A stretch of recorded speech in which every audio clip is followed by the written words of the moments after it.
What's up everyone, Lord Prime Productions here, bringing to you a new and another video for all of you guys. So D23 2024 Expo has revealed us some new things over the weekend, like for example Daredevil Born Again, stuff like Pixar with Toy Story 5, Incredibles 3, but later Friday night, and I tuned in to some of the Twitter feeds, we finally got some news from Disney, from none other than TRON Ares, the next TRON installment for Disney, and is the sequel to TRON Legacy, by far one of the greatest sequels that I have seen visually and story-wise, in my personal opinion. And with this, D23 showed an exclusive trailer to all of the fans at D23 only. Nothing online, nothing.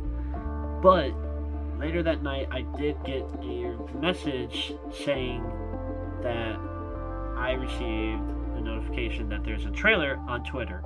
I've seen it, and it is incredible. I'm not going to put up the trailer, but this is going to be my official breakdown of the trailer. I will not be putting it up for copyright reasons, but I will show you some pictures for the trailer, and that is pretty much it. So we're going to go shot by shot breakdown of the trailer. And if you're new here, please subscribe, and if you want this content more, please let me know in the comment section below. I would much appreciate it. But before I get into the trailer breakdown, I'm going to give you guys some general information regarding TRON Ares, about the cast, the director, and everything like that. So the director is Joachim Ronning. He's a Norwegian director, and his movies, he made Maleficent, he made Pirates of the Caribbean, Dead Man Tell No Tale, and a movie this year with Young Woman and the Sea. I have seen Pirates of the Caribbean. He did make a couple more, but I have not seen Dead Man Tell No Tale, and I heard it's pretty good. And so for the release date of TRON Ares, it will be premiering in theaters next October of 2025. I know that's a year and 2 months away, but the hype starts now.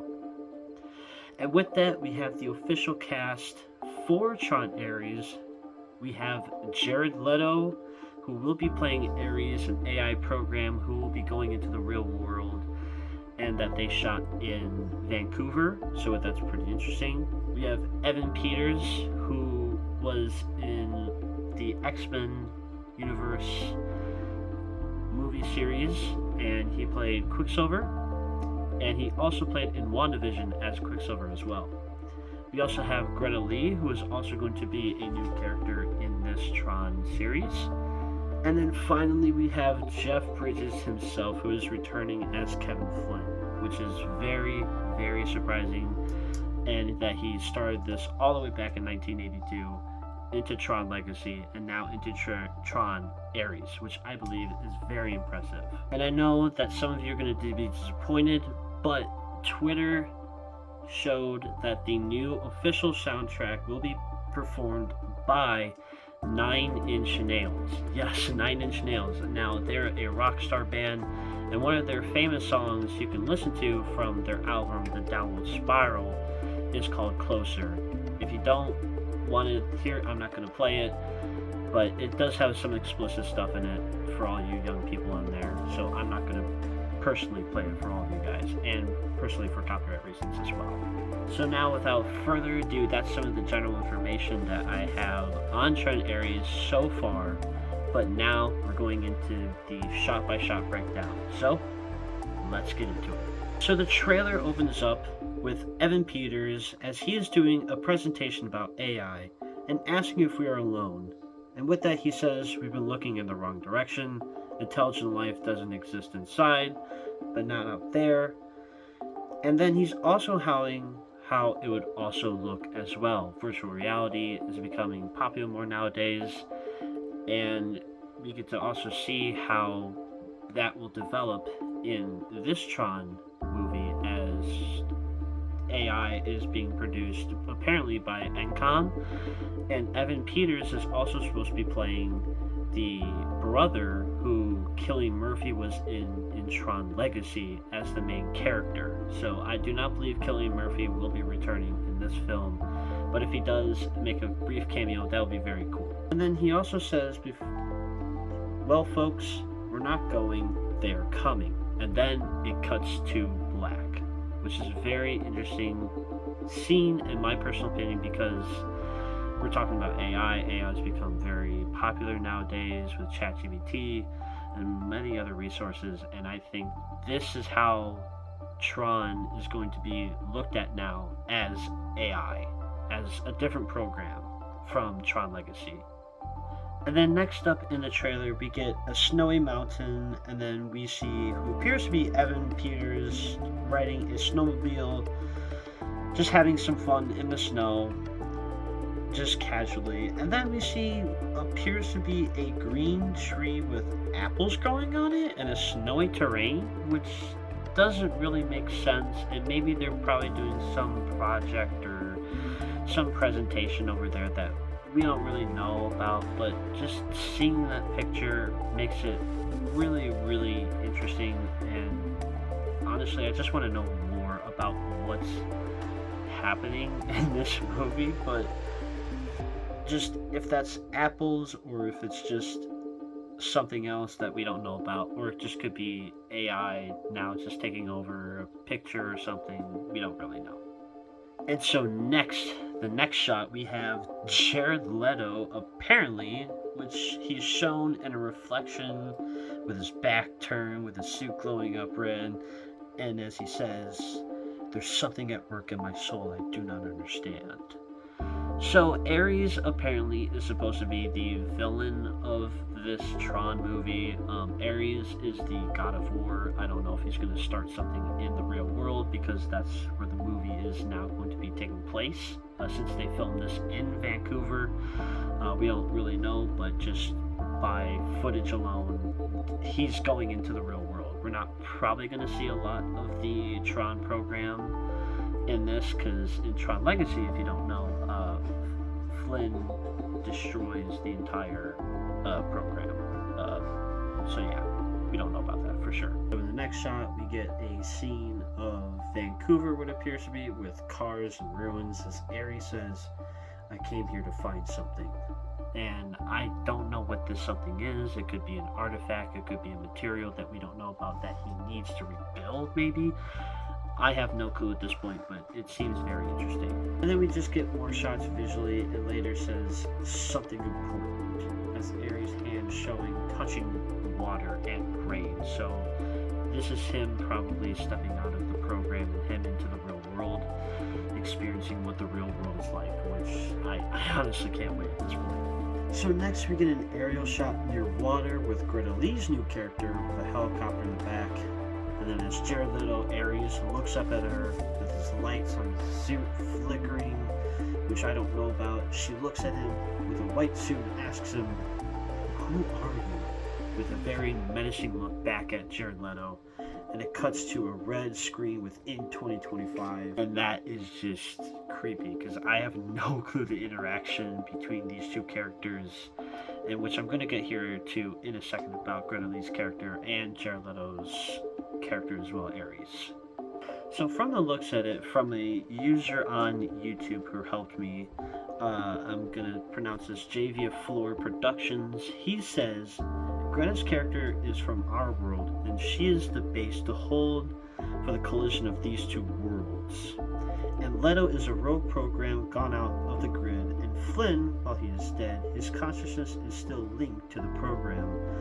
Now with the use of AI being mentioned, he believes the program has gone sentient and that has taken control of his body and is basically the villain of the entire film. So what he's saying is that Ares has taken over the consciousness of Flynn and has gone out to the real world to investigate something and maybe try something from Greta's character that we don't really know about for sure. But I want to appreciate jvaflorproductions for this comment and his theory, and I think it's also really cool to have some other people comment about what the theory is for this movie, because honestly we have no clue all we have is just some general knowledge and some footage that some of us have barely seen at this point. So now moving on from there, we do get a next shot of a recognizer ship is seen in the background as someone is running away. Maybe they're just hunting humans now after they come out of the program. And then we get to see light cycles or something new with lasers falling from them, as they can be seen as the same person is trying to get away. Maybe this is Greta's character. We don't really get to see who this person is. Maybe they work for Encom. Maybe they know something important. And I have, honestly, just no clue what this is about. But I think the visuals, for my opinion, they just look a little off, but they have a year, hopefully, to fix them. They have everything shot. And then next up, we see a factory or base being taken over or built, or a new program from Ares in the real world, just having him try to find something, this artifact or relic or person even, that he's just trying to find and get into the program, maybe to fix it, maybe to just rebuild it in his own image. We just don't know at this point. Next, we can just see another shot of some people looking at the Resonizer ship from buildings. We see cars being flipped over in Vancouver, maybe the big fight or chase scene. It's just very big action stuff that we get to see in this movie potentially. And then next we get to see this very interesting shot. We maybe get to see Greta Lee's character or someone else that is very important, or we don't really know about. She's in the black suit with white, which is pretty cool. We get to see those again, and she appears to be drowning in water. And then we get to see this next shot, who appears to be rescued or captured by someone in red, maybe a guard, maybe Ares. Again, we have no clue, just speculation. And then next up, we get to see guards and what appears to be the recognizer ship, appearing to either guarding or attacking someone. Maybe someone's broken loose. Maybe that's what that scene is of the recognizer ship is in the background chasing that person. Maybe that's what that's all about. And next we get to see Greta Lee's character pull a cloth off from a bike as she's getting ready to go somewhere, maybe do that chasing, or maybe finally just take down Ares, maybe find Flynn that we don't know about, who is in the movie, and I'll talk about him in just a second. And then next we get a new scene of a hand is shown as someone is getting up from something, or who he might be, either be Evan Peters or maybe Kevin Flynn rising to finally take on Ares or something. I could just be completely wrong, but I just what I see. It's got red dust everywhere. It's in this like really weird place, and I do like the red in most of this trailer. It's going to be a really dark film in my personal opinion. And next up, we get to see Evan Peters with this red glow appearing on his head and hand and his face to be holding someone or something important, and he's about to get captured by Ares or maybe just a group, and he could be holding someone that's dying. We just don't really know. He could be holding Greta Lee's character, we could be holding Flynn's character. We don't really know. It could be someone important. This could be a big moment for that TRON point in time. And then sadly the trailer cuts off there. But we do have some information from, again, jvaflorproductions, who did say Jeff Bridges as Flynn was at the end of the trailer with a purple background in his iconic white cloak again. And then the trailer just ends there, and you get to see TRON Areas, and then in theaters, something. But that is the whole trailer. That's all the breakdown. That's what I have of the movie. So let me know what you guys think of this trailer breakdown, and let me know what your thoughts on this trailer. Hopefully a trailer will come soon, maybe a first look teaser, maybe a Super Bowl spot, but let me know what you think of TRON Areas. Are you guys excited? Are you guys hyped? Are you disappointed? Is there something that I missed? Please just let me know in the comment section below, and I will see you again in the next one. Peace.